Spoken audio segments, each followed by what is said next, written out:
Et salut tout le monde, et c'est encore Errol. Et oui, on n'a pas changé de type qui fait les playthroughs. Et je vous retrouve ici. Et je m'excuse d'abord parce qu'on a eu une coupure durant la cinématique. Et ouais, j'avais fait mes calculs, mais vu que j'avais perdu 3 minutes sur l'énigme la plus facile de Resident Evil 3, voilà, donc on a été coupé au milieu de la cinématique où Jill faisait une conversation plutôt intéressante avec Nikolai. Et donc, nous voilà pour la suite des opérations. On va peut-être se faire tuer. Alors, je vais prendre mes précautions et je vais faire une petite sauvegarde. Donc, c'est seulement la deuxième fois durant le jeu qu'on s'arrête sans faire de sauvegarde. Les 15 minutes de YouTube obligent.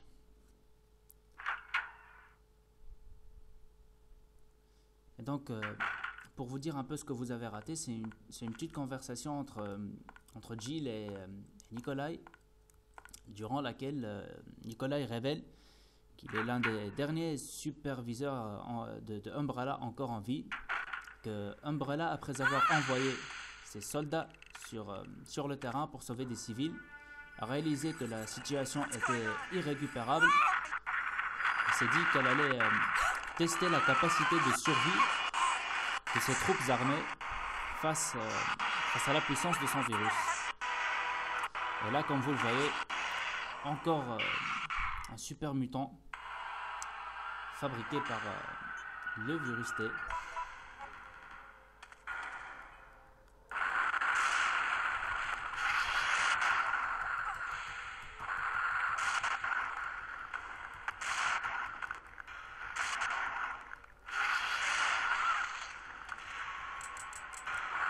Alors, puisqu'on est très malin, on a pris un seul médicament. C'était stupide. On risque de le regretter.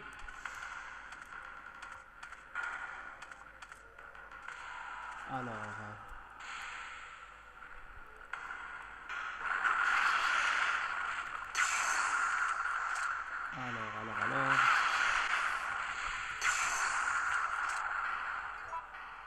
oui, effectivement, on est déjà en danger. Et on a fait que dalle pour l'instant.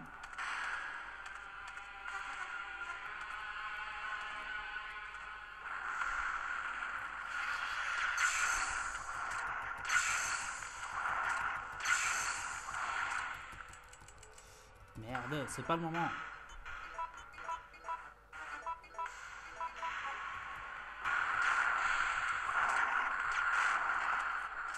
Alors,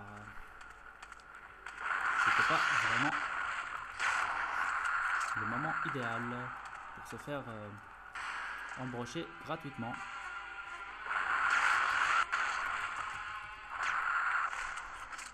Alors.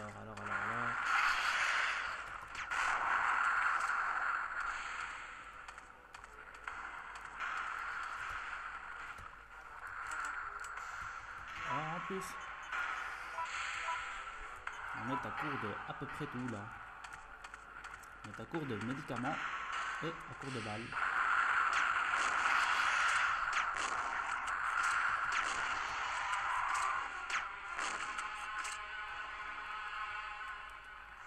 Eh ouais, on a réussi les gars. Ah, c'est super ça. Ça c'est super, d'autant plus que c'était un peu chaud là. Hein. Va falloir faire attention la prochaine fois. Parce que c'est pas tous les jours qu'on trouve des vers géants camps. D'habitude, les vers géants qu'on croise à n'importe quelle rue, ils sont très intelligents. Donc, de quoi on va parler aujourd'hui? Et d'ailleurs, de quoi on va parler dans tous les Resident Evil qui vont suivre. Hein. Puisque... Bon, allez, on va trouver. Voilà, la similitude entre Resident Evil 3 et Resident Evil 2. les similitudes dans le gameplay et dans les capacités graphiques. Donc Resident Evil 2, Resident Evil 3 qui dépasse un chouïa le Resident Evil 1 qui possède ce décor très caractéristique en 2D calculé. Décor très caractéristique en 2D calculé qui existe également dans Resident Evil 1 sur PlayStation 1, aussi dans d'autres opus, notamment ceux sur GameCube, le Rebirth et le Resident Evil 0. Superbe jeu tous les deux, encore une fois je le dis, avec pas mal de nouveautés. Le Rebirth qui est une mise à jour graphique et scénaristique du Resident Evil 1, et le Resident Evil 0 qui raconte ce qui s'est passé 24 heures avant que les Stars ne débarquent. Avant que les Stars ne débarquent dans le manoir. Alors, oui, zombie.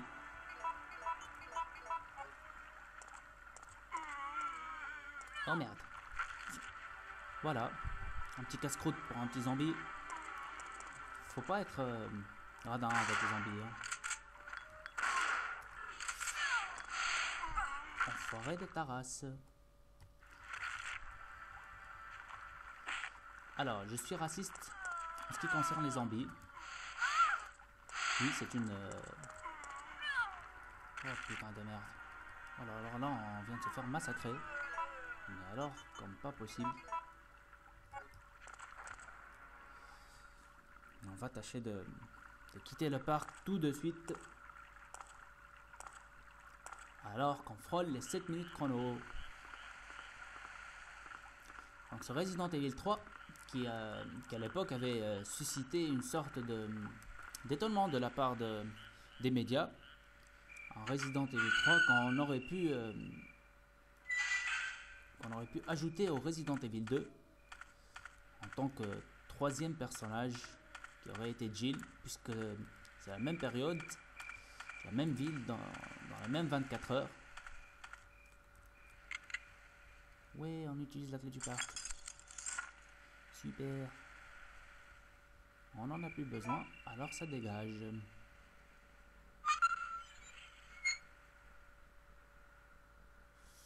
Je vous rappelle quand même qu'on joue en mode difficile. Que jusqu'à présent, on s'est toujours pas fait tuer. J'ai peut-être parlé un peu trop vite là. Oula. Voilà. Ouais, amigo. Amigo.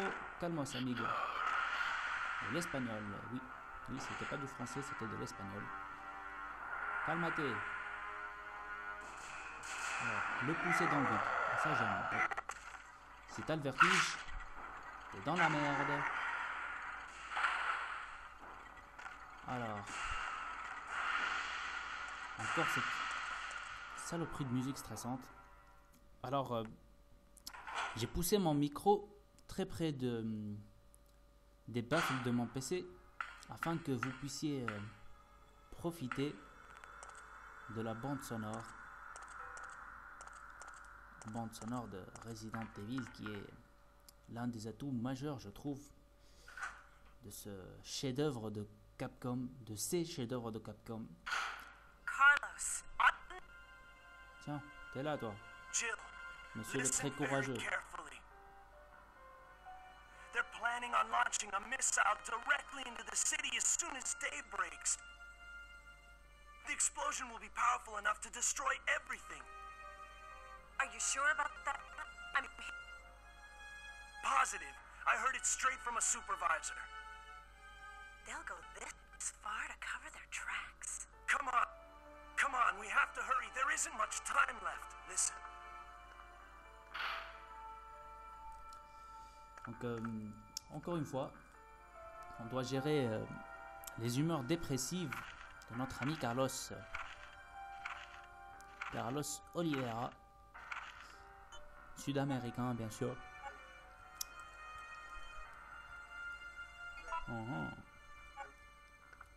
Question munitions, c'est pas la joie. Allez. si on essayait de faire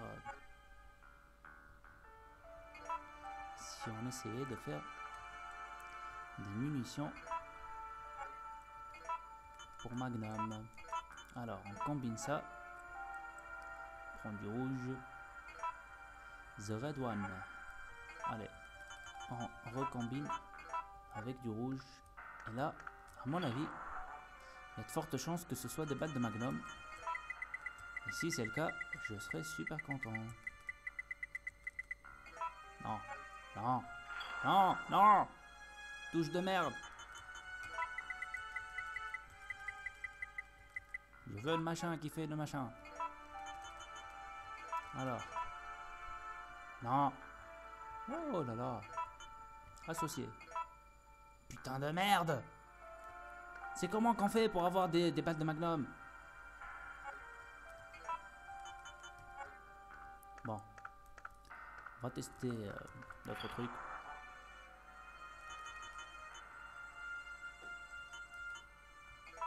Alors.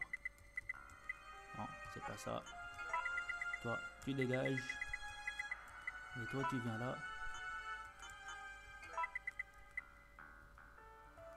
Non. Alors, qu'est-ce qu'on va faire? On va faire comme ça.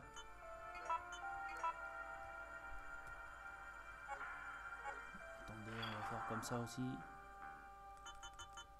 On va prendre un autre rouge. On va voir ce que ça donne si on combine les deux. Bah voilà, j'en étais sûr. On n'aura jamais des balles de Magnum tranquilles, voilà.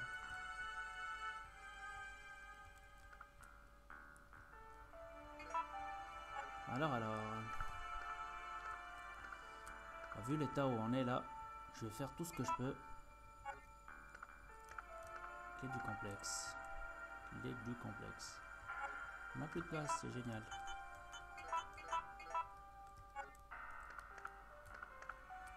Alors, on voit ce qu'on a ici. Je vais finir tout ce qui me reste comme poudre. J'en ai plus rien à abattre. Alors on fait comme ça. Je crois avoir tout essayé.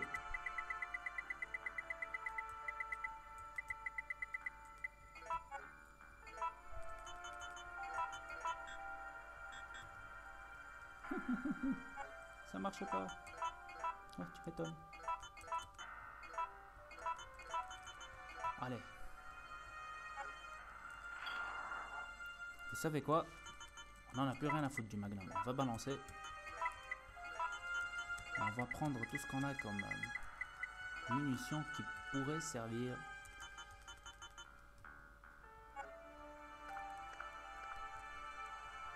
On chope ce truc là aussi. Pourquoi pas. On va voir ce qu'il y a dans la pièce d'à côté.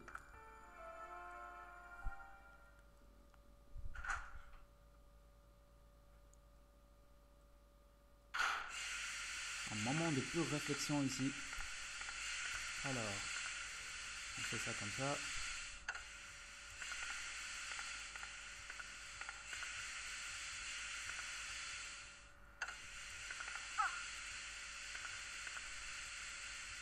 Voilà. Je me souviens pas à quoi ça peut servir ce truc. J'ai oublié. Je crois que ça sert à obtenir une arme ou je sais pas trop quoi. Alors, c'est peut-être bien comme ça. Donc on fait comme ça. Ouais, c'est bien. Voilà, on allume l'allumation, oui. C'est du français, l'allumation. Ouais, chouette, on a ouvert une super porte. C'est cool.